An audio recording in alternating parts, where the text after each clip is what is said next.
right now, we are going to look at Marvel Comics. Marvel, Star Wars. Anybody read any comic books out there?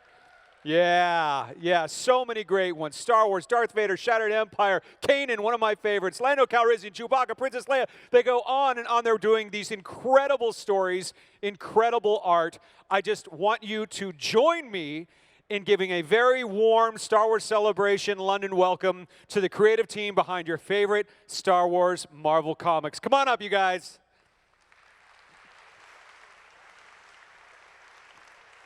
Hey, yeah, here they are.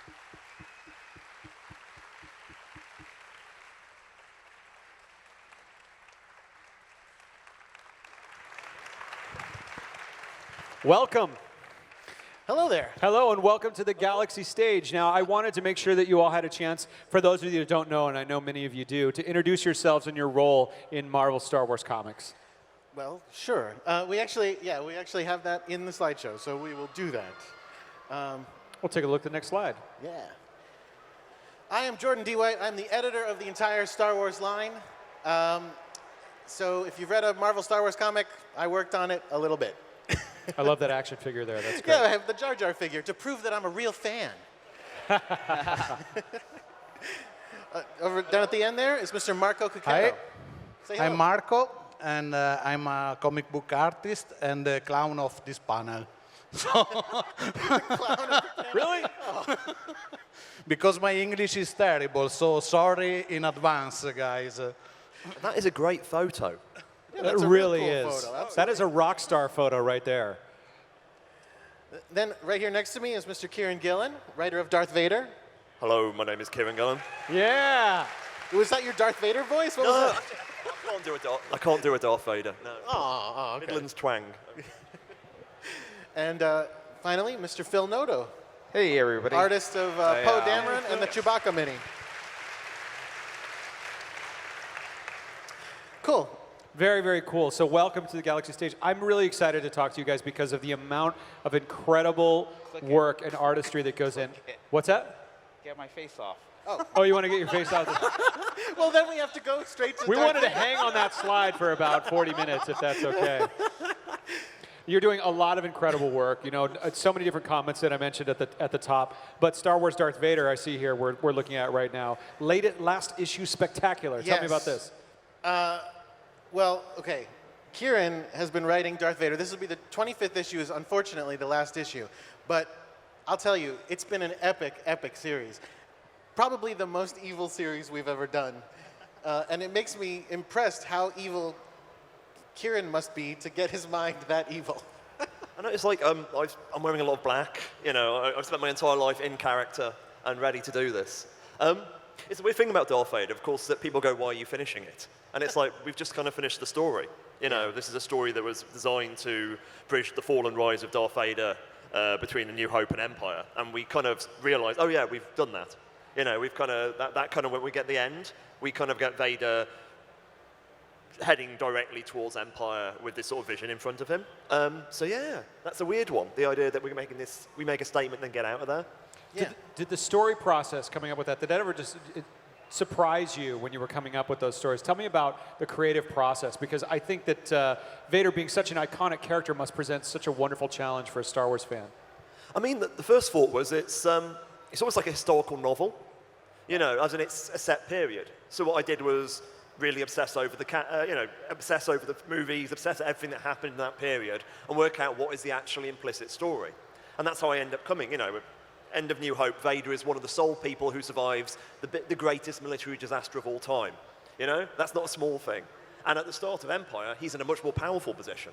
You know, it's one of the things, note, he doesn't really kill people offhandedly in A New Hope, but he does in Empire. So there's implied he has climbed to a different status. So that's the kind of the story. I've got to kind of chart how that goes to there. At the same time, it's also, he's realized the last 20 years of his life have been a complete lie. Somewhere between the two movies, he realizes that he has a son. Yeah. So in other words, there's real meaty stuff. So when you dig into that, the story becomes kind of natural. Yeah, and that's kind of where it came from.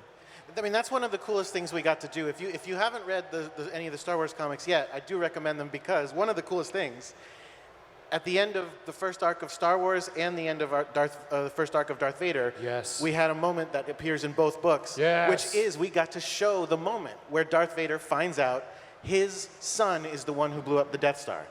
Yes. Because obviously in Empire Strikes Back, the Emperor talks to him about it, and so some people say to us, well, that's when he finds out.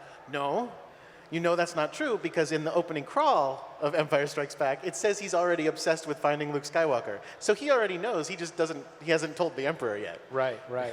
And I don't want to. For those of you who haven't read those comics, I don't want to give away too much of that moment. But I will say that there was very visual storytelling going on there as well. There was powerful tension in each frame of the page. Can you talk a little bit about that process in terms of crafting that story with the visuals and how you work with the artist? It's one of the situations where both me and Jason, when we had the initial meeting about how we were going to do Star Wars, the idea was not to do a comic about Star Wars. The idea was to try to find a way to do Star Wars on paper. It's like we don't want it to be like an adaptation. We want to use the aesthetics and the storytelling devices, of the movies. So we ended up, we do a lot of like very clean storytelling. We don't use many captions. We don't do many like voiceovers. We keep all that kind of clean. Meanwhile, I mean, and it's especially important for me in Vader, in that you kind of want to keep a slight distance. If you've got like internal monologue on Vader, you immediately demystify him. You want to always be kind of scared of being in the same room as him. he's a silent tank, isn't he? Yeah. And so our solution was we have these tiny one-panel flashbacks. So this is what he is thinking of, but what does that mean? Was that really apparent to you when you started this process, or was it kind of like aha, that's how I'm going to do it type of moment? It was one of the situations where it was the solution. I knew what I wanted to get, and I kind of a lot as a comic writer, it's the same as any field. You work out what effects you're looking for, how can I get that? And it's like, I want to have a mystery over what Vader's true motivation is. At the same time, I don't want to be too show all my cards, and the idea of the mystery of him is so important. I mean, when Vader first walks on stage in A New Hope, he's instantly an icon. And it's like, who the hell's that guy? That's what you want with Vader. And if you show too much, you remove him. So much is like why Vader is a fascinating villain. That's kind of what my entire run's been about. And Salva, of course, is such a clean storyteller. He completely gets that, I'll let you move on with this. I got so excited. I have so many questions, and they have this whole presentation prepared. So I'll let you move on, but thank you for We'll indulging definitely me. have time for lots of questions. Is anybody here reading the Vader series? Who's reading the Vader series? Is anybody good that you're paying attention? Is anybody caught up? Anybody who's totally caught up and who really loves it a lot, and is good at keeping a secret? Some hand just went down. I'm really glad some hands went down. That's very nice of you. That's very honest. Anyone Wait, good at? nobody here is good at keeping a secret? Come on, raise some There's hands. one right there. All right, come on up here for a second. We're right there. Yeah, okay. I have right here the next issue of Vader. It doesn't come out till next week. I'm gonna bring it. Well, have him come over here. You can, if you have a minute, you can take a look at it and read it. But you can't tell anybody what happens. You can't tell anybody what happens. And when you finish, let me know, and I'll ask you what you think. What's But your you name? can't tell anybody what happens. Yeah, what's your name? Nick. Very nice to meet you. Yeah, Okay, you have to take a tell look us at all that. about it after. Yeah. It's part of the big finale arc, so we don't want you to tell anybody what happens, but we want to know if you like it. So you sit over there and enjoy. That's awesome.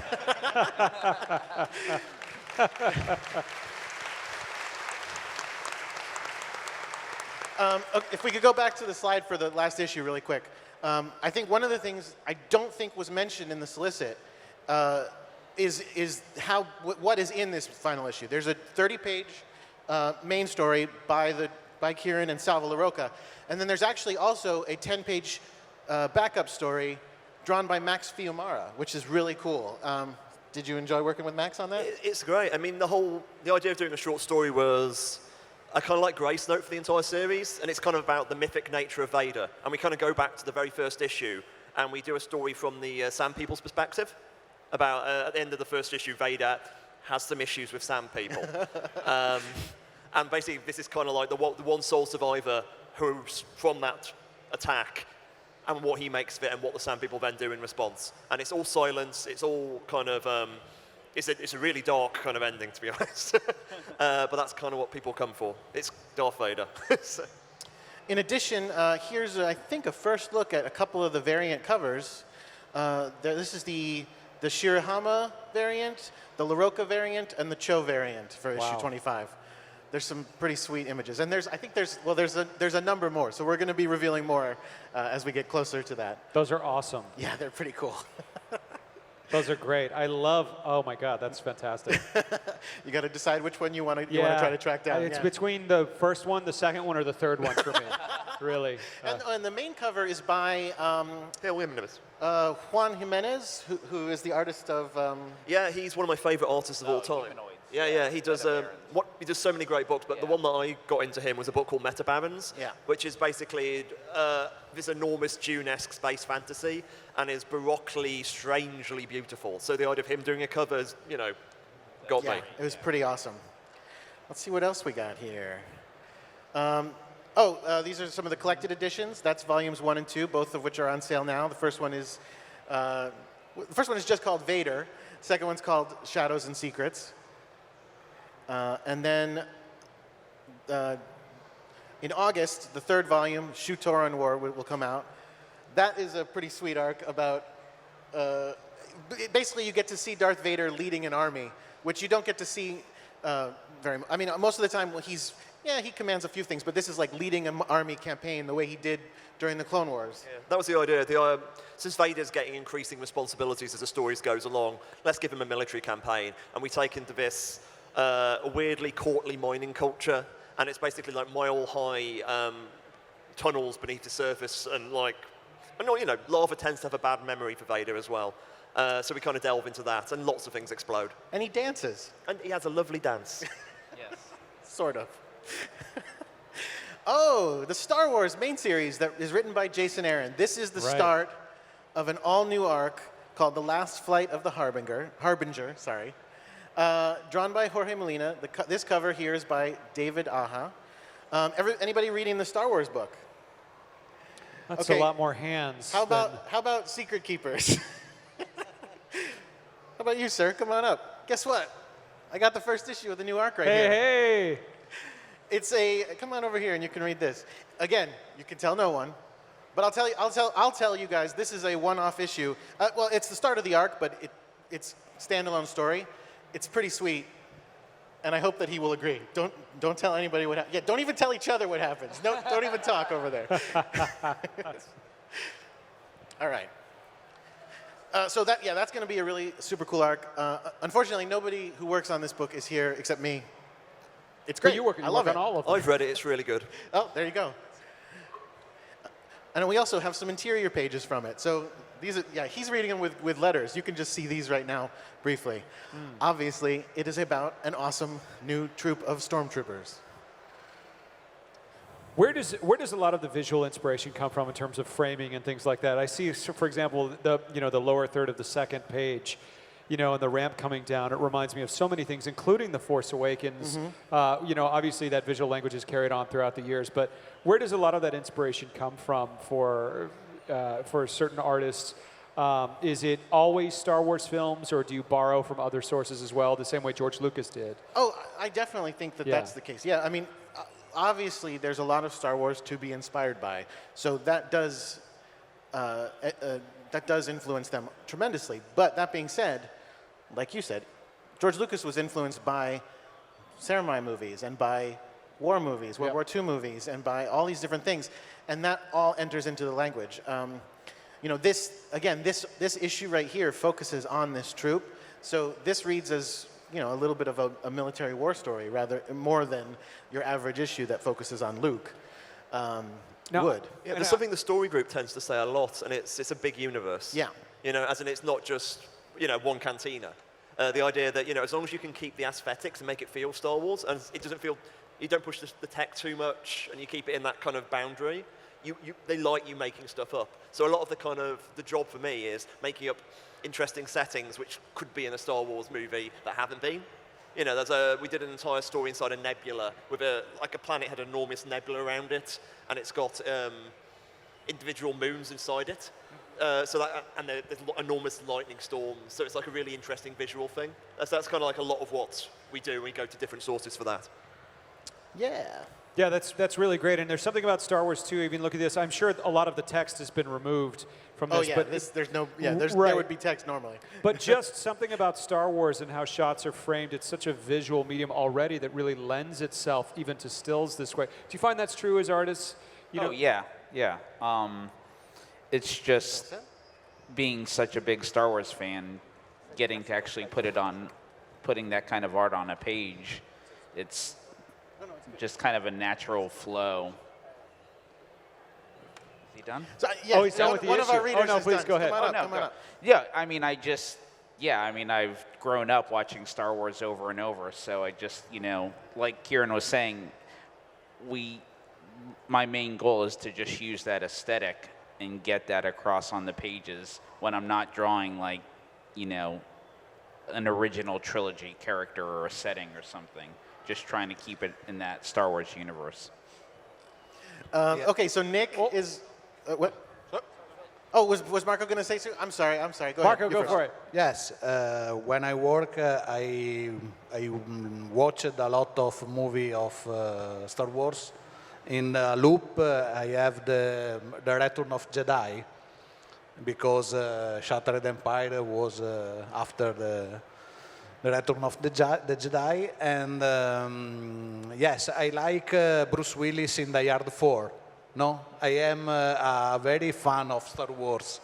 But in Die Hard 4, when Bruce Willis met Kevin Smith, he watched a poster of Boba Fett and asked to Kevin Smith, who is this guy, no?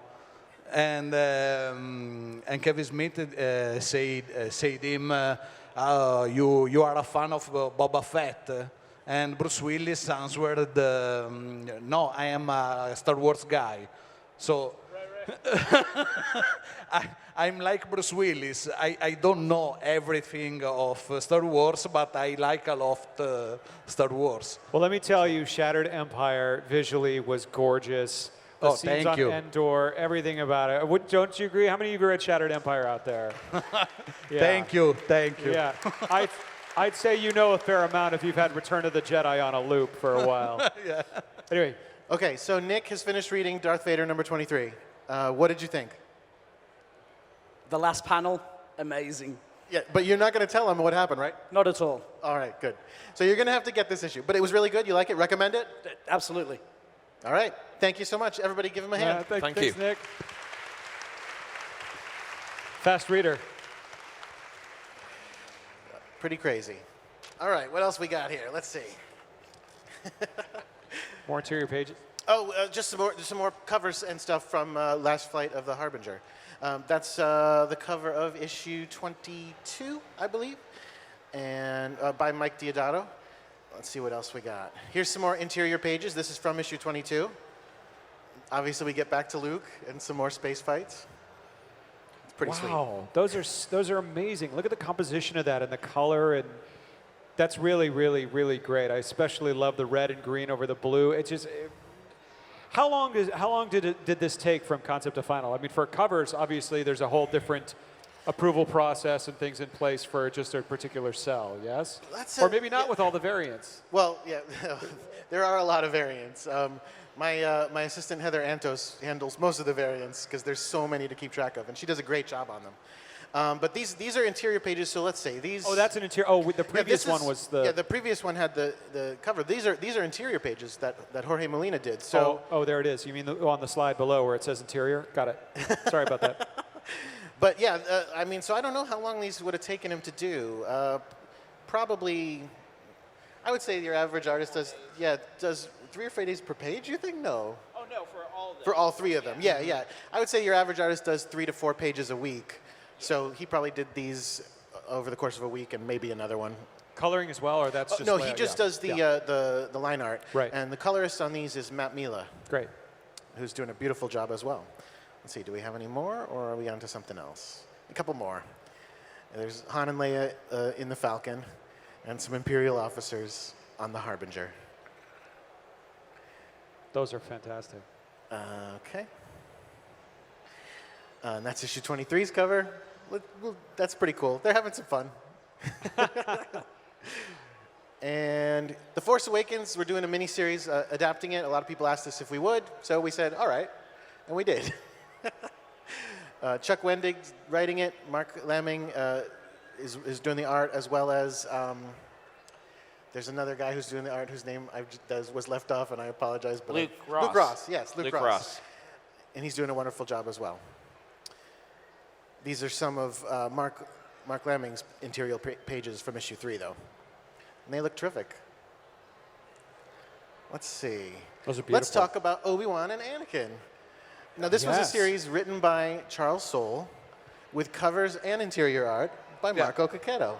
Yes, it was very fun because when Jordan asked me to work on this, they said me that we have to invent a new world of Star Wars, and this is this was the most important thing that of this project. I loved it so much to invent the atmosphere, the green under the clothes, and it was very fun.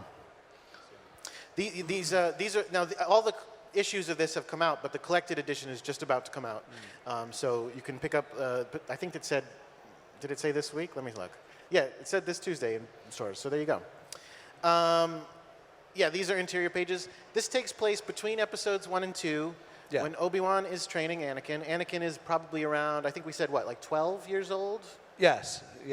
It was very, very young, and they ask a lot of questions to Obi-Wan. So it's an important phase of his life, and the most important part of the comic book is in the past when Anakin speak with Palpatine. Yeah. There's some really great Palpatine scenes in this one. Very sinister and awesome. It's the heart of the miniseries. Yes. So. Yeah, and the world that you created, it's a world that's kind of a planet that's a little steampunk, sort of. That's why they have the dirigibles there. Nice. It's pretty cool. Thank you, boss.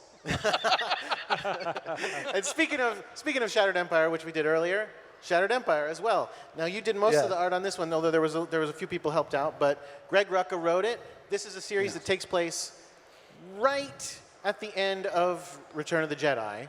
Yes, it was fun because I did an interview about Shattered Empire. One guy asked me if I like to draw all in the Star Wars universe. And I said to him that I love the dark side of Star Wars. And they asked me, and if you have to draw Ewoks? And I answered him, amen, I work with Greg Rucka. It's impossible. I have drawn Punisher with him. It's impossible, Ewok. And on page 11, Marco, a big scene of the Ewok village. So, okay. Yeah, you did not expect that. We had Ewoks, like, they were on the rebels got in the ships, and the Ewoks were like, we're going to come too. Yes. Just flying along in the ships with them. It was crazy. This is it's the karma. Right. This is the opening of the series, and you could see that's the scene from Jedi where Luke and Vader are fighting. So it starts in Jedi and then goes past the end of Jedi in the first issue. And it gets to follow along with a couple of the different characters. Now this character, the woman pilot that we're following, is named Shara Bay. Shara Bay. You don't want to say her last name. Well, her name is Bay. Her last name's Bay. Oh, right, of course. Her Yeah, husband's last name is Damron. Right. Because her husband is Kez Damron. So this is Poe's mother flying around in this series, which is pretty great. I'd be curious to know the backstory too of how what was the genesis of that decision and how that story process worked. There was a whole journey towards the Force Awakens throughout different media. What was it like, deciding that you were going to kind of tell the story of Poe's parents? Well, that came from Greg Rucka, the writer, because Greg was working on a number of different projects connected to The Force Awakens. He Right. did a bunch of character novels, which Phil did art for as well. Yeah, the young adult novels I Right. illustrated with Greg Rucka. It was called Before the Awakening, right? Before Was the Awakening. Oh, I Yes. see. So it started there. Well, so Yes. so because he had done that, he was more looped in than some of our writers were. Got so it. he had read the script and he knew all the stuff that was going on. Got it, I see. And so when he came to do this project, he suggested to Story Group, "Can we have this be Poe's parents?" And they said, "Yeah, I think we can make that work." And Yeah. it was very exciting. It was very cool that we got to work it Because out. I think at that point, Poe was still supposed to be killed off in the movie. Oh, that Like, I'm not I mean- sure of. I can neither confirm Yeah, nor well, deny that. I mean, originally that was the plan, so I don't know if that was before or after. I mean, he was a minor character. I think that's why we got away with like, oh yeah, that can be his parents. Interesting. So this must. When did this project begin? About what time or what of year? do you It remember? was, I mean, because we were working on it well before the movie started because So yeah, the he would've- issues came out. Yeah, the issues came out in like October and November. Like they came out before the movie came out as well. Right, because I think JJ said on the Blu-ray, right as they began shooting, that they made the decision to keep him throughout the course Okay, of the so movie. then he probably was yeah, already. he was probably, yeah, interesting. But really I know, interesting. at least the fact that because we talk about them being living on. The name of the planet is Yavin. eluding me. Yes, on Yavin, which I know Yavin. came from Oscar Isaac. Like, Yeah, that was his Guatemala. idea that he wanted him to be from Yavin. Oh, interesting. And we said, all right. Well, Story Group said, all right. And then they told us to do it. And we went, okay. Cool. I think we have a report in on the next comic. Let's Oh, see. hey. I forgot to ask your name. What's your name? What was it? Matt? Matt? Nice to meet you. And you? Nice to meet you. Where are you from, Matt? I've just come down from Cambridge, so not particularly exciting, if I'm honest. Oh, but, excellent. Sorry. So what did you think of Star Wars 21? I'm not allowed to say much, but they're pretty badass, these stormtroopers. Again, final panel. It's going to leave people wanting more. And how they're going to try and get out of this one, no idea. Excellent. So you liked it? I loved it. Thought it was brilliant. Great. Thank you so much. It's great to meet you. Round of applause for Matt.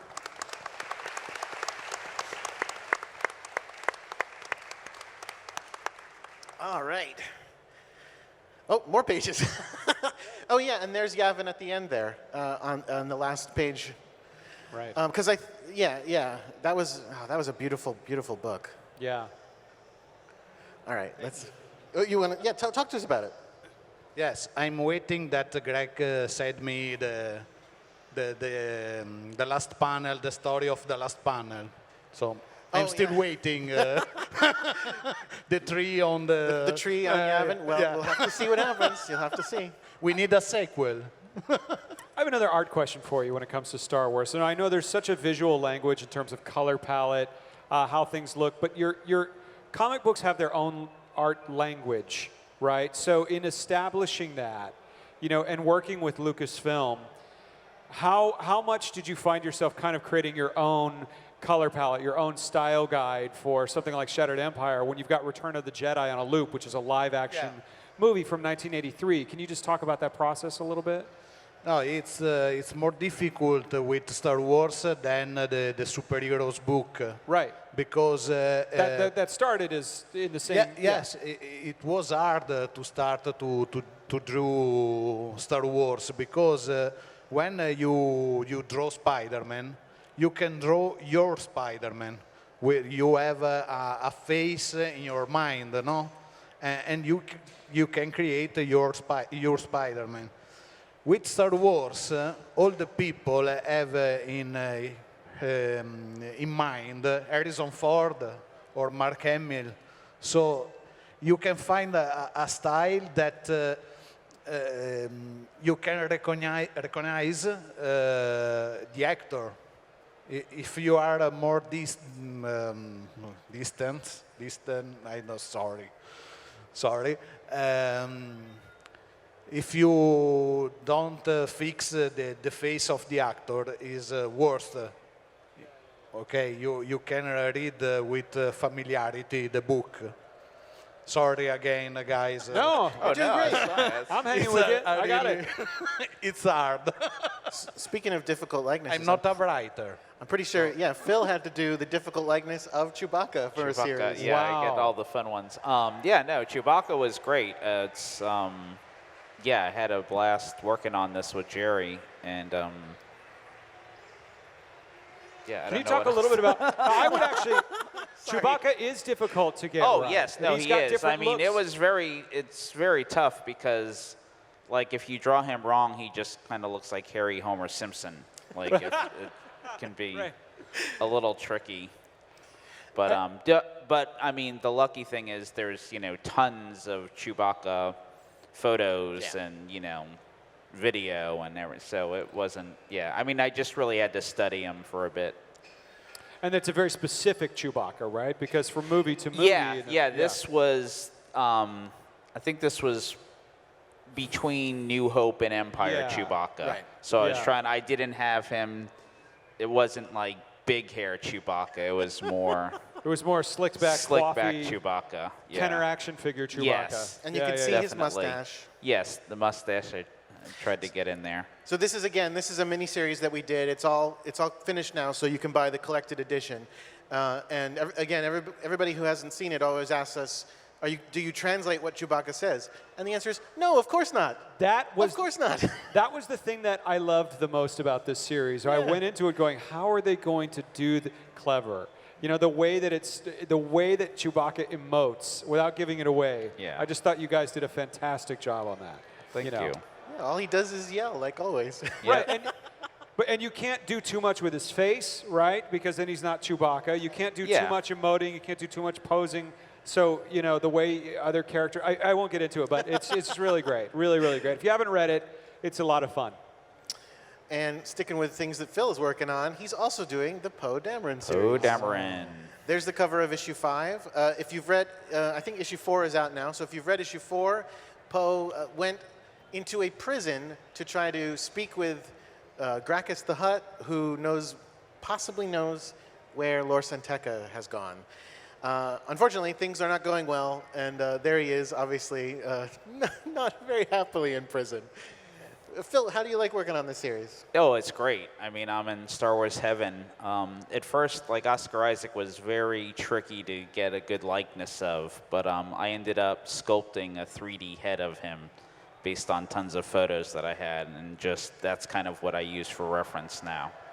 How much freedom do you have? I haven't had a chance to read Poe Dameron, but how much freedom do you have when you're exploring things that you didn't see in the movie? Now, we saw Republic Planets a little bit, for example, but honestly, you're able to just, do you have any freedom in sort of fleshing out what is not seen on screen? Oh, yeah. I mean, it's great. I mean, Lucasfilm gives us a lot of leeway in terms of design. As long as we stay within the Star Wars aesthetic, it's actually surprising, like, how much, it's like, oh, we need a smaller First Order cruiser. Just, make one up. And, stuff like that, which is awesome.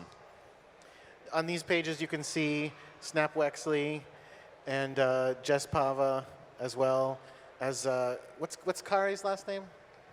Not sure. I forget Kari's last name, but all of Black Squadron Yes. is here, which is pretty awesome. Oh, yeah, and there's a character who crosses over from Shattered Empire into Poe. Lulo. Yeah, Lulo's there. Lula, the Duros. He was a A-wing pilot, pilot, in yes. in Shattered Empire, and now he's a pilot in Poe's squadron. I think we have a couple more. Yeah, there we go. There's all of Black Squadron again. Poe, And of there's course, BB-8. everybody. BB! Yeah, BB-8 is the best. Everybody loves BB-8 the best, right? Oh, yeah. Well, oh. All right, wait. Who do you like better? I'm gonna say Poe or BB-8. Okay, Poe. Okay, BB-8. BB-8. The actual BB-8 was here on stage yesterday, and there was a huge, just spontaneous applause. I was great. starstruck. I literally was, and he's bigger than you think, too. Yeah. Oh, really? Okay. Yeah. Well, we'll have to keep on lookout. Oh, okay, so here's the covers of issue 6 and 7. Speaking of BB-8, there he is doing spy work. And there's the next cover focusing on our villain, Agent Terex. Yes. What do you want to say about Agent Terex? He's a very dastardly, somewhat flamboyant type villain, a lot of personality. He is old school Imperial stormtrooper that has now become a First Order intelligence agent. And he is Poe Dameron's nemesis in the hunt for Lorsan Tekka. Yeah. Let's see what else we got. Oh, also going on right now is the Han Solo miniseries. It's written by Marjorie Liu, art by Mark Brooks, interior art, I should say. The covers are not Mark. It is about, if you haven't checked it out yet, it's about Han Solo going undercover on a mission for the rebellion, entering into a notorious spaceship race that he's always wanted to enter and has never had the money to actually enter. So the question will be, will he, you know, stick to the plan and do the Imperial, or do the rebellion mission he's supposed to do, or will he get more caught up in winning this race he's always wanted to win? And the era of this. This again is pretty most of the books we do, other than Poe, obviously, are set between A New Hope and Empire. We do that to kind of keep sort of keep a family of books in the same way that if you buy an X-Men book, they all take place at the same time generally, you know, so they can touch upon each other and they can come together and you could read them as a unit. We sort of try to do that with Star Wars where we can. So Shattered Empire was a different time, Obi-Wan and Anakin was a different time, Poe's a different time. But typically, we try to stick into that same era. You can tell again, excuse me, you can tell again that this is episode 4 because the art, again, like the uplighting on the console and kind of the warm amber yellows of the Falcon, the hair of Chewie, I mean, you really just do get classic trilogy episode 4 immediately visually. Yeah. And yeah, that's just really, really great. These are the first 3 issue covers, and then these 2 are issue 4 and 5. Look at that expression on Han. That is great. And I believe that is it for our presentation. And now we're going to open it up to questions. Yeah, so we have a great opportunity here. You've got a whole panel of story makers from Marvel here. We want to open it up for Q&A. We have a microphone set up here, right in the middle. So if you have a question, just come up and line up behind the microphone. We're going to put another one on this side. Yes. Is anyone up there? Yeah, let's go ahead and start right here. Hi, yeah. So what replaces Darth Vader, and do the Murderbots still around? Good question. The question, can anyone survive? It's really difficult because there's only like 2 issues left, and I don't want to give anything away. How to phrase this? I've made up so many characters in Darth Vader, and I've killed them all. It's like I've made characters I've really liked, then realised by the end of the scene they're dead because I made the mistake of putting them in the same room as Darth Vader, which was a classic mistake. So if the Murderbots survive, I would love to write them again. If Afra survives, I would love to write her again. But all these things are very much up in the air, you know. And there's always the possibility of Afra or Murderbot prequels as well. That is true. It's like, it was really, we did like the one-off story with just the Murderbots by themselves, and that was a lot of fun to do in that kind of very cruel black comedy way. Yeah, no, they were good. Thanks a lot. Thanks for reading. Right over here, please. Hi, I'm Callum from Birmingham. I'm 18. Here, quick question. I always forget to do this, but I want to say, before you ask your question, tell us who your favorite Star Wars character is. So who's your favorite character? Who's my favorite character? Yeah. Finn. Finn. Awesome. Awesome. Love Finn. All right, give us your question. Well, my question is, what would you say to a budding comic book artist as myself about getting into the industry and how to break in with style and that sort of thing? What do you say, Phil?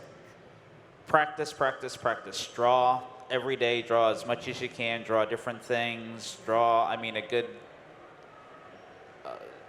way to do it is take, you know, a big, even just a fashion magazine and go through and draw something off of each page just to, you know, practice drawing a variety of things. And in terms of actually breaking into the industry, make a comic, even if it's just a web comic. You know, there's scripts online, like sample Marvel scripts, or even DC.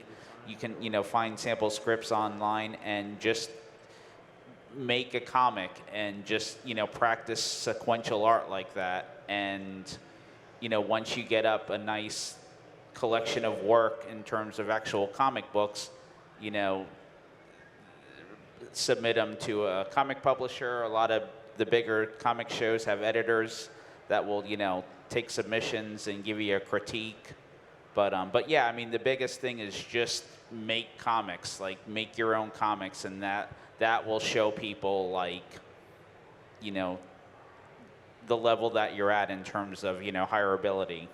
There's lots of there's so many more Comic Cons in the UK now. And I've never actually been to the one in Birmingham, but there's always a scene there, so you can sort of go and see who you like and who you get on with, because the self-publishing and actually just doing work is so important.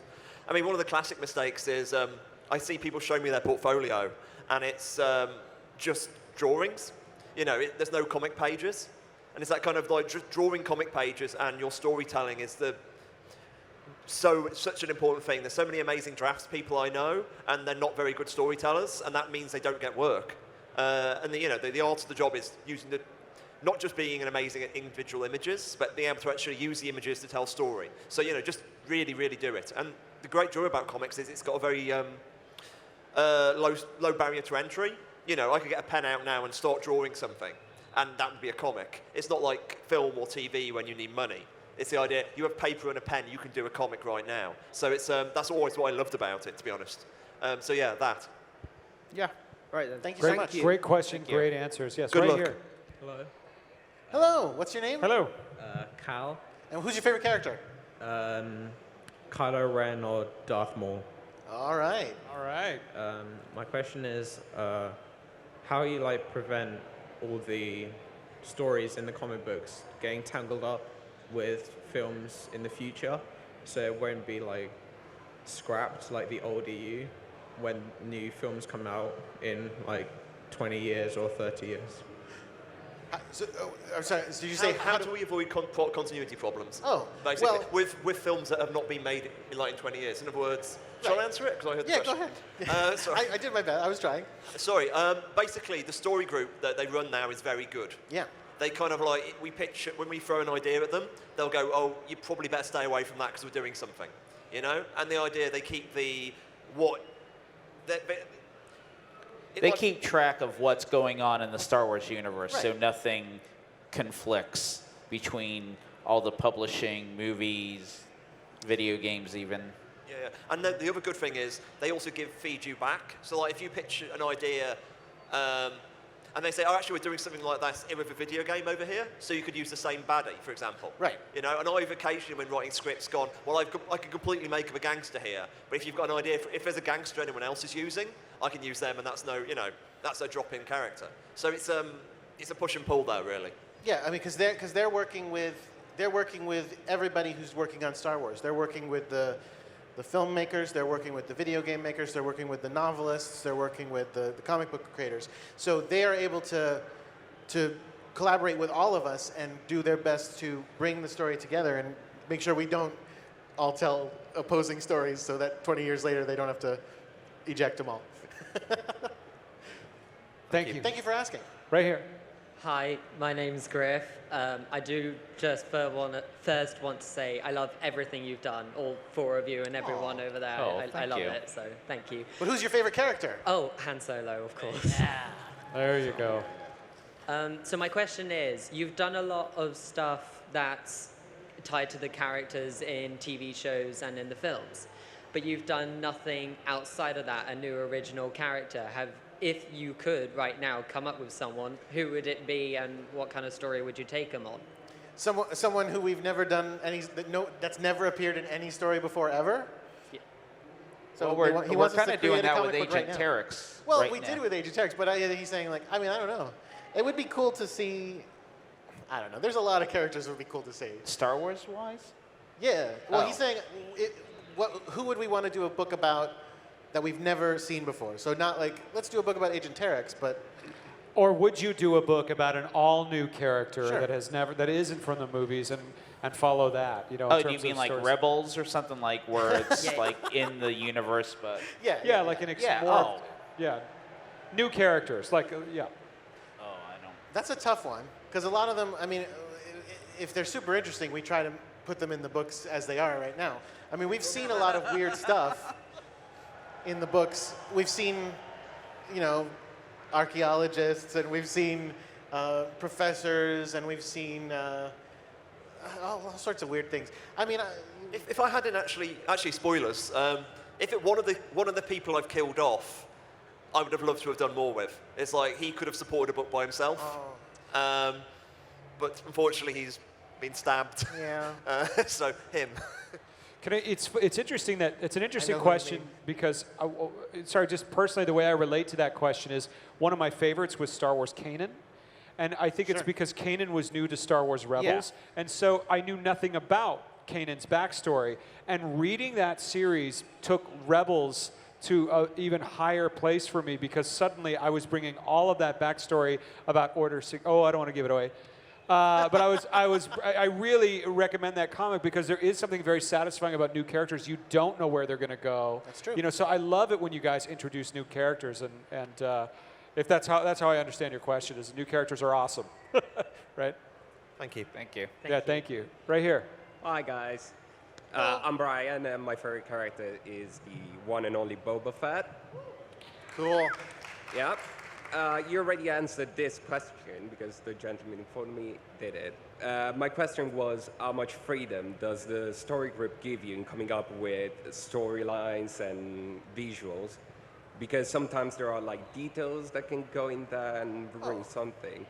Because I remember reading, I think it was issue number 1 of Darth Vader, when Palpatine is reminding him that it's his fault if the Death Star blew up, got destroyed and everything.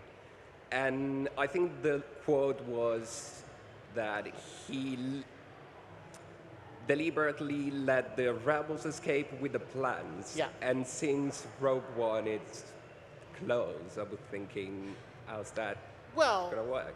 I think he was specifically referring to the part in A New Hope where Vader lets them escape from the Death Star so that they can follow them to the base. When he's talking about letting He them knows they have the plans, taking an awful and he let risk, them go. Vader, that whole You know, thing. that was a specific moment in the film. Right. But I think they've been really terrific. They do give us a lot of freedom, and what's nice is that they if there is something that conflicts where they're saying for whatever reason you can't do that, they do work with us to try to allow us to tell the story we want to tell. So, you know, they'll say, oh, okay, I see what you're going for, though. Let's try it this way, or let's go this route instead of that way. Right? I mean, that's fair. Yeah, that sounds fair. I'm trying to think about a good example to use. Yeah, it's tough without tough giving anything away. It's what I mean. It's really hard to talk about examples, but it's stuff like lightsaber fights. We needed to have lightsaber fights in a Darth Vader book, otherwise it's pointless. And working out who can Darth Vader fight in the period. Yeah. And we need to have those visuals, otherwise there's not much point in doing a Darth Vader story. And we worked out a way to do that. Yep. And then there's stuff like General Tag, who abstractly could have died on the Death Star, but they suggested, actually, no, there's no reason why he could have not escaped. Yeah. And he gives us an antagonist. So that's the story group is useful in that way. Yeah. Thank you. Right here. Hello, my name is Greg. Hi. Favorite character is Darth Vader. Yeah. Good call. My question for you is, will you have the opportunity to explore characters in The Force Awakening, minor characters such as Mott's or Grumgar? Will we see a story from those guys? Well, we don't have any specific plans right now to deal with those characters particularly. But yes, I'll tell you, we are very excited to tell more stories about the Force Awakens characters. Nothing we can announce right now, but for now, we're happy to be working on the Poe series. And as soon as we can tell more stories about those folks, we are going to be all over that. Absolutely. Awesome. Thank you. Thank you. Right here, please. Hi, my name is George. I'm from Glasgow, and my favourite character is also Boba Fett. As a comic creator myself, I'm always interested to find out what writers or artists initially sparked your interest in that medium. Like, who stood out to you? What influenced you? What writers and artists initially sparked our interest in that medium? In comics. In comics. Oh, I mean, when I was like 6 years old, after I had just seen Star Wars, the movie, I got the Marvel Comics adaptation by Howard Chaykin. And I would like draw, you know, pictures based on that comic just from Star Wars. Because, I mean, that was pre-internet. Like, there wasn't, I had, you know, later on I got the Star Wars storybook and some of the action figures. But, yeah, I mean, when the movie first came out, you just had, like, you know, little things here and there that you could, like, draw from. And that's that's kind of what started getting me interested in the comics medium. Yes, like I said before, I saw Star Wars when I was a child, and so, but I never read the books or comic book. My first comic book was Star Wars 1 of Marvel Comics. Oh. So last year. Wait, that's not true. No, but what's your first? What comic books did you like when you were young? Oh, yeah, I read superhero comics when I was child, Yeah. and something European style, so Manara or Pratt. So this one. Cool. I mean, I read comics as a kid, then sort of dropped off as a teenager, and I came back hard in my 20s.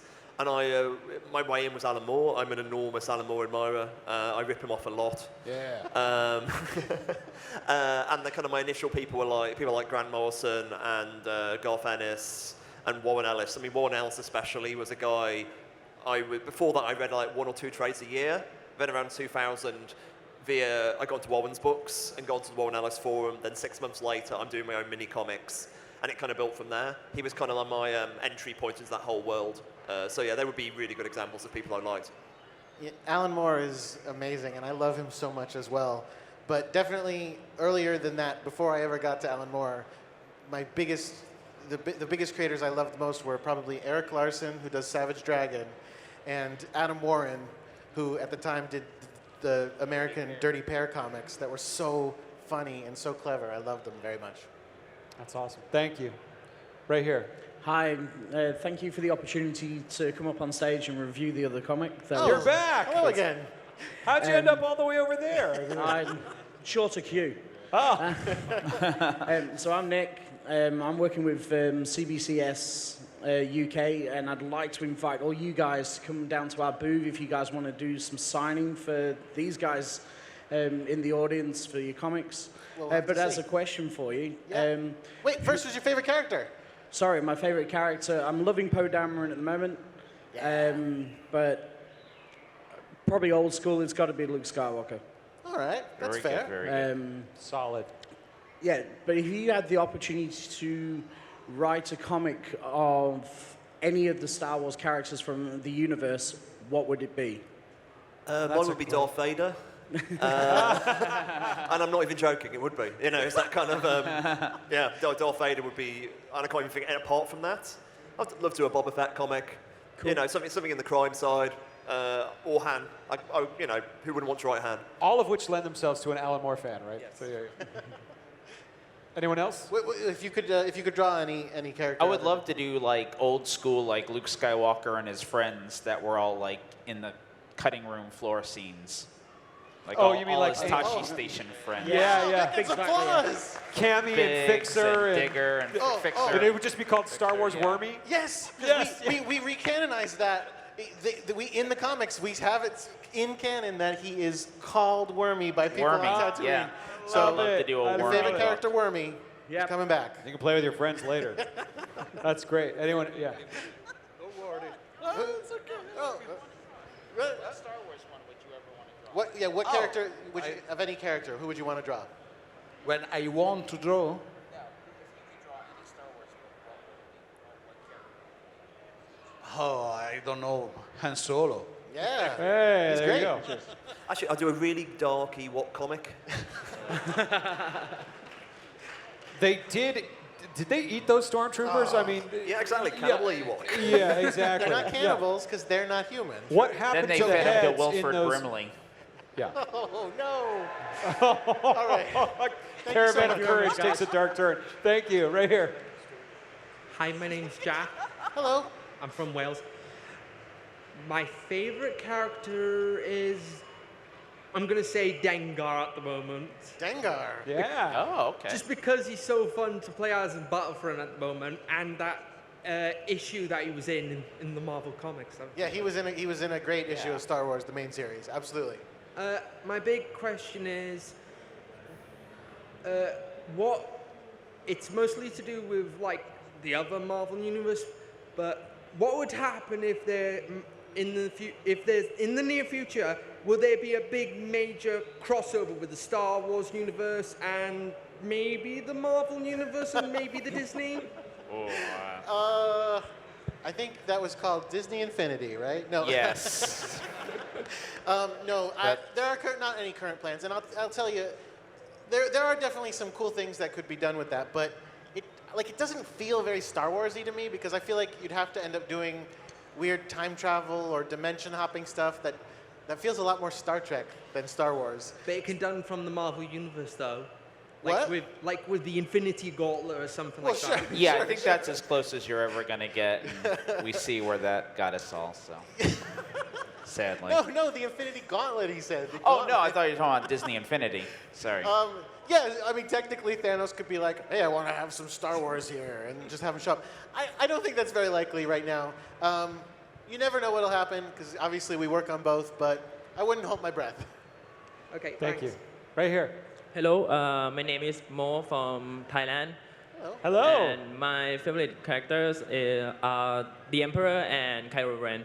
My Nice. question is, as you mentioned earlier, that most of the Marvel comic books take place in the same era, right? Which era would you like to tackle next? Like between Empire to Jedi, or the gap between Jedi to the Force Awakens?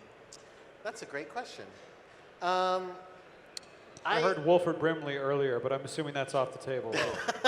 I don't think that counts. Ewok I don't think that movies. happens. Ewok Adventures. Okay, go ahead. Let's see. What would we rather tackle between Empire and Jedi, or between Jedi and The Force Awakens? It's probably Jedi and Force Awakens. Yeah. It's like kind of there's not much room between Empire and Jedi. I think it's only like a year, yeah, right? It's quite short. I mean, people talk about doing a Darth Vader book there, and it's like not a lot happens to Darth Vader in that period, as Right. opposed to after New Hope and a lot. Yeah. I would quite like to write in Rebels period.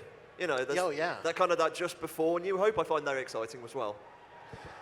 And I will tell you, I thought there was definitely room that we could have told a lot more stories in the era of Obi-Wan and Anakin as well, between episodes 1 and 2, because there's a giant 10-year period there where a lot of mysterious stuff is happening behind the scenes. There's a lot of cool stuff you could do there. Yeah, I mean, we're getting to do the Poe stuff right before Yes. Force Awakens, so yeah. That's pretty sweet. Yes, right here. Thank you. Hi, my name is Stefan, and my favorite character is either Captain Phasma or Rey. And I would like Cool. to thank you all for being here. And I love Marcus and Phil's artwork. And Kieran, love your Young Avengers and The Wicked and the Divine. Thank and you. of course, Darth Vader. I would like to ask if you could choose any of the current Marvel Star Wars comic books to switch between, which one would it be? That's literally, you don't ever say this because it's a bit like hitting on somebody's partner. That's literally, you never ask a writer that because it is literally kind of like frowned upon. They're all really good books. And the thing is, I got the one I wanted to do. As I said earlier, Darth Vader would be the one I, would want to do, and I am. So I wouldn't really want to swap with any of them, really, which is annoying. I don't know, have we ever... I don't remember if it got solicited that Jamie McKelvey is doing a variant for issue 25. No, actually, yeah, can we say that? You just Yeah, did. I just did. Jamie McKelvey, my Young Avengers and Wicked and Divine Common in Arms, he's doing a cover for Vader 25, and it's very Jamie. It's really pop, and it's very beautiful. So Cool, thank you. Thank you. It's Darth Vader in like cool fashions, dancing to music. Vader looks fabulous. Last question. We have time for one more right here. Okay. Hi, I'm Morgan from Wales, and my favourite character is Rey. Cool. You've been asking us what our favourite characters are, but what are yours? Thank you for asking. Do you want to start? Oh, yeah. I think Han Solo, because I love Harrison Ford, and I love him for Indiana Jones, not for... So it's obviously Han Solo. I'd love to see an indie comic sometime, too, out of this crew. That by would the be way. pretty cool. That would be pretty cool. I need to draw a comic book based on Indiana Jones. Okay, I need... Luke Skywalker. Vader, but apart from, let's say 3PO. actually. I've got a weird love for 3PO. That's my favorite character. Sorry. Hey! All right. Or the guy who looks after the Rancor. Malakili. There we go. We got it. Well, thank you guys. It's just been such a treat to hear from you, to hear about your process, to get a look at some new art, some new covers. Thank you so much for taking the time. Please join me in thanking these guys for coming over here and talking about Marvel Star Wars comics. Thank you very much, and we'll see you next time. Thanks, you guys. May the Fourth.